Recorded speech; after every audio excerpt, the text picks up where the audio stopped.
The mountain frost still bites at my skin, but honestly, is nothing. Nothing compared to the cold that I found down below.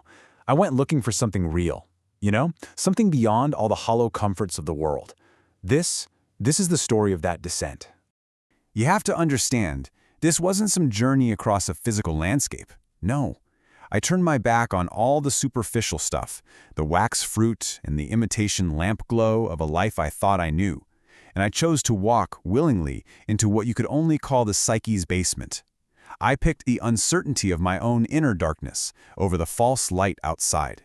I decided to take the inverted path to enlightenment. And yeah, it's a completely counterintuitive way to think about it. You're not climbing towards some heavenly light. Instead, you're making a deliberate descent into shadow. It's a systematic shedding of everything the ego builds to protect itself. All the pride, all the rationalizations, just to find a more fundamental truth. And down there, I walked into this liminal landscape, a kind of psychological wilderness they call the uncanny valley. It's a space where things are, well, they're both familiar and just deeply, deeply alienating. And it was there that the boundaries of my own fragile self started to fray, to just dissolve into the raw, primal energy of the subconscious. This valley, it wasn't empty, not at all. It was populated by these stone trees.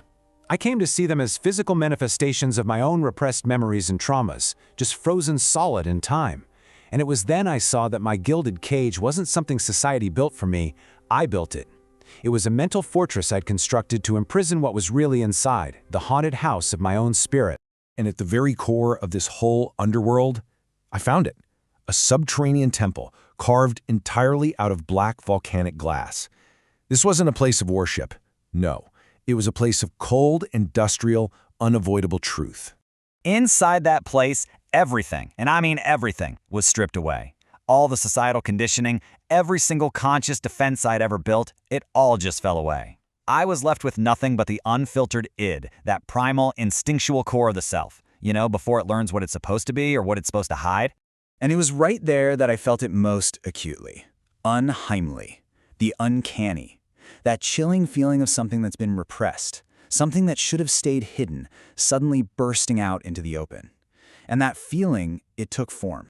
It just emerged from these indigo shadows, the daemon of truth, my uncanny shadow. It stood there like a dark sentinel, a perfect, chilling mirror for my own terminal sickness. It was the shadow self made manifest, but with this terrifying void right where a soul should be.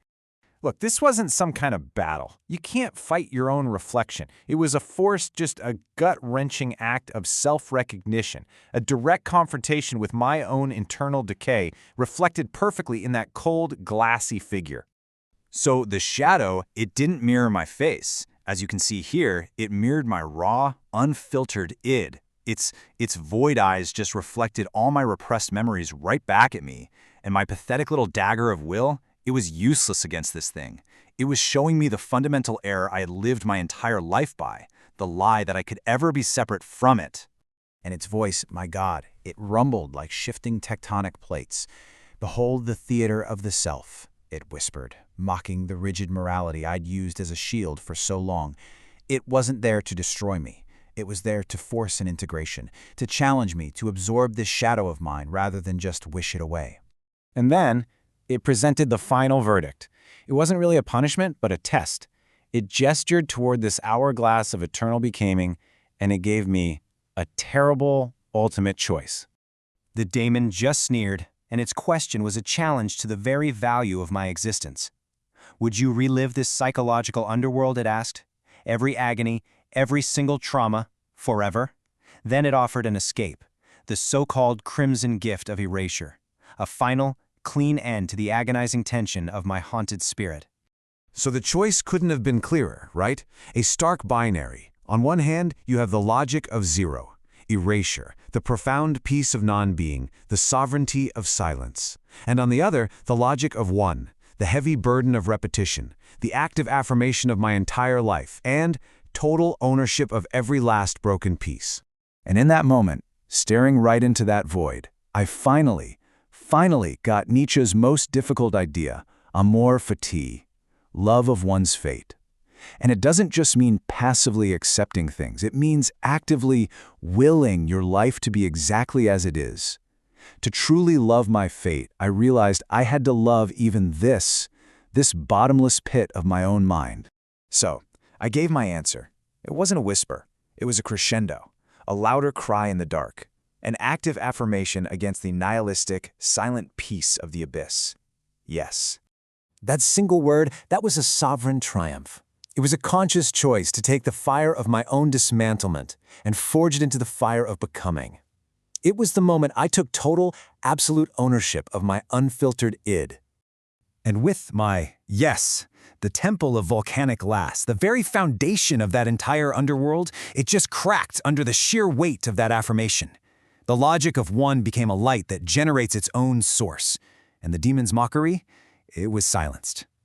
I'd entered that temple with what felt like a pathetic little dagger of will, just trembling, ready to defend a self that wasn't even complete. But through the sovereign triumph of my choice, that same will was forged anew. It became a testament of dignity, a symbol of my now integrated whole self. I left the Psyche's basement, and I returned to the mountain frost. Changed. Whole. And I understand now that there is no easy salvation. The only salvation is the one you earn for yourself, through the total affirmation of the self and the complete integration of the haunted spirit. I've told you about my journey into the self, and now I guess I just have to leave you with this question. What is waiting in your psyche's basement? And if you met it, would you have the courage to say yes?